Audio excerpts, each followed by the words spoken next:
Packers CEO, Mark Murphy. Yes, the same Mark Murphy who was Northwestern's AD during the alleged hazing incidents back in the day. Came out and attacked my quarterback. Who's that? Aaron Rodgers. I see. Came out, he didn't use Aaron's name, of course, but I can read between the lines. Came out and said that the Green Bay Packers are playing with a chip on their shoulder. But, the more I think about it, guys, I keep going back to Aaron Rodgers appears to be rejuvenated with the Jets. Now, I had never met him prior to, but watching him on Hard Knocks and all the local coverage of him because they are playing in our backyard, he looks like 10 years younger, like there's no weight on his shoulders.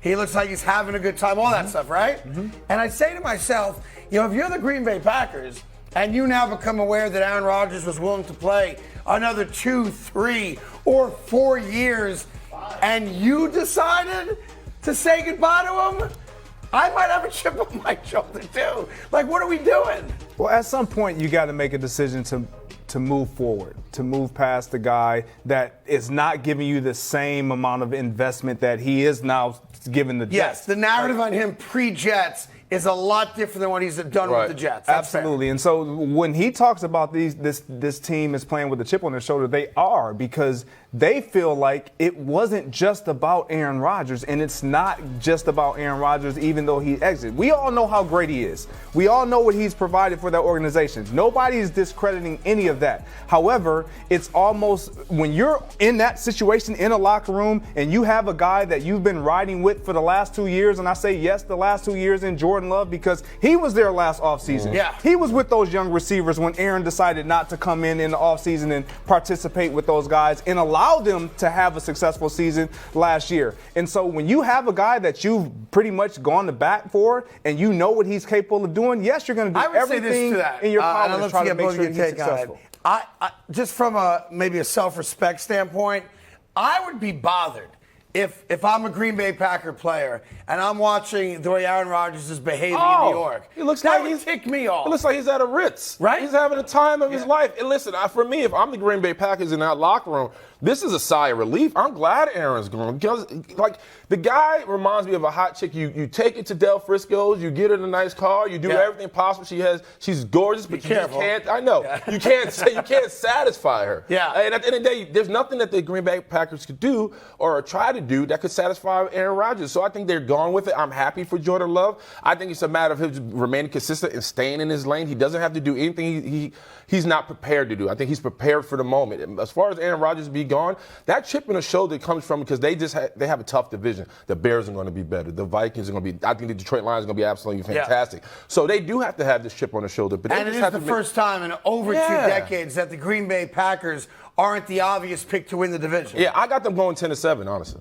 I do. I think that'd be a good year, though, wouldn't it? Of course. I see them finishing second behind the Lions, and I got them going 10-7. By the way, 10-7 means that in the last couple weeks of the season, they're alive for a wild card spot, which I think, if you're a Green Bay Packer fan and Jordan Love authors a 10-7 season, you sign up for that right now today in blood. No question. Well, I don't think Jordan Love is going to be bad. Like everybody, because you are following the performance in the likes of Aaron Rodgers, naturally you believe that there's going to be a fall off. Yeah. That's not necessarily the case. When Aaron Rodgers took over for Brett Favre, he had a phenomenal year. We just were bad as a team. We didn't know how to win with him yet. Now, when you look at Jordan Love, this team, because they're playing with this chip, because they're playing with a little bit of edge, because they've spent time with this young man, it's just a matter of can he come in and do what you said, be consistent. Be consistent. You don't have to be Aaron Rodgers. He doesn't want to be Aaron Rodgers, but can he be consistent, put them in positions where they can win games in the waning moments of the game? Yes, I believe this is a better team than what we're giving them credit for. The big thing for Jordan Love, just as an individual, don't read the papers. All that and listen to the shows and all that, is you better not be the worst quarterback in that division.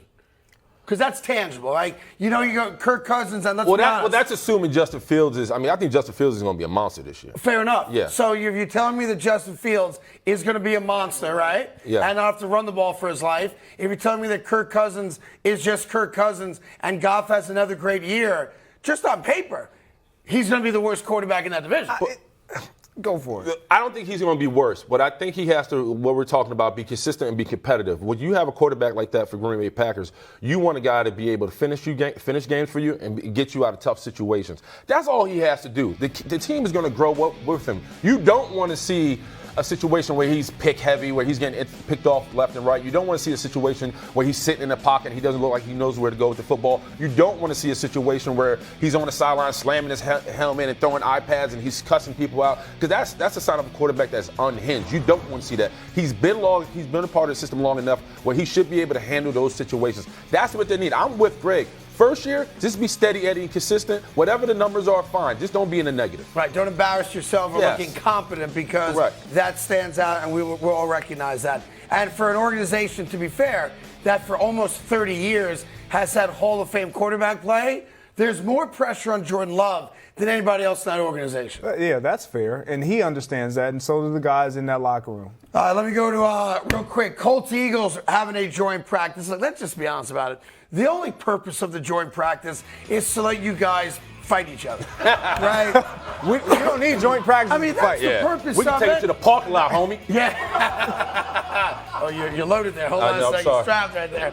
Like, that's the purpose of it. Fight somebody other than your teammate so there's no bad blood in a locker room. And that's why every single time two teams have a joint practice, there's some level of fighting. Now, we don't have the video of it, but there was a fight yesterday between the Colts and the Eagles, and Zaire Franklin talked about it, and he also talked about how disappointed he was in the OGs on the Eagles, and at the end of the day, how they whooped that Eagles' ass. We whooped their ass, though.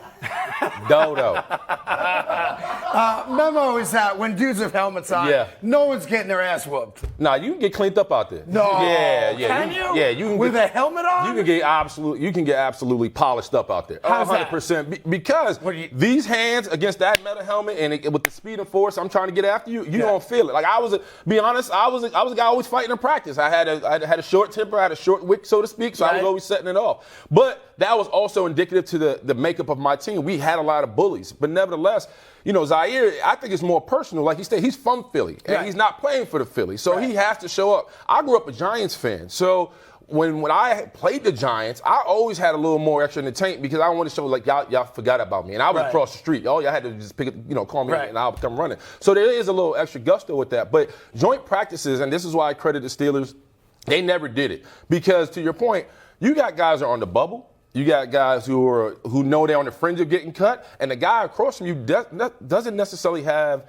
your best intentions, right? Usually when you're going against a guy on your own team, like, man, we're on the same team. I need you, bro. But a guy across from you, he's trying to make the team too. He's trying to get a job too. And so he might be a little desperate. He doesn't care about you. Right. He doesn't care about you. But on the flip side of that, it brings teams together because fights are going to happen whether your helmet looks the same or the helmet across from you is different, right? Sure. So when you look at these joint practices and you see the Colts, they got into a scrap. We know all of what's looming over the Colts right now. It's going to bring them a little closer together. We look at the Eagles. You hear guys saying they don't like our tempo. Obviously, he's saying this team, they're a little lax. They're a little comfortable during practice. They're not practicing the way we practice. They're not meeting our tempo. You hear that? That's a challenge. And that's so that brings you saying it. Exactly. So it naturally brings you together. They haven't done anything. So any rifts that you've had with teammates, that you've gone bucking heads with one another, that's out the window. We all for one for all. And one thing about, and I know Greg can attest to this, when a fight happens in practice,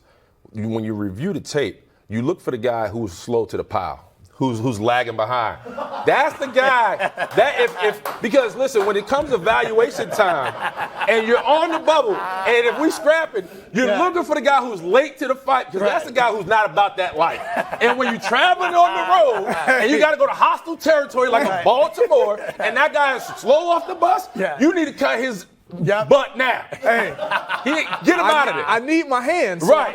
He's like, hey, man. He said, I got there, and it looked like it was over. I can see it being like this. Willie Colon's like, where's Greg Jennings? Hey, let me tell you what I did. No. You go grab the DB next to you and just hold him right here. So it looks like that's you're it. in it. Yeah. No, you ain't going over there. So if the team fights and you late to the fight, man, I'm like, see, nope, I got you. Nope, get out of here. You're not one of us. Did you guys have any, you got, with the Steelers, you didn't do the practices. No. When you were at the Jets, was there ever, with Rex, No, Rex didn't do it scrum, either. No, because he knew what time it was. It's always going to be that kind of back and forth. Guys throw punches, guys get hurt. I mean, Jets' assistant coach got clipped in the Buccaneers practice, and they had to send him to the hospital. Yeah. So, I mean, you just don't want those things to happen. I do agree with what Craig said. I could see it being like a team building thing. Oh, 100%. Like, no one's really getting hurt usually in those preseason scrums. But you guys go into the locker room like, we're a unit.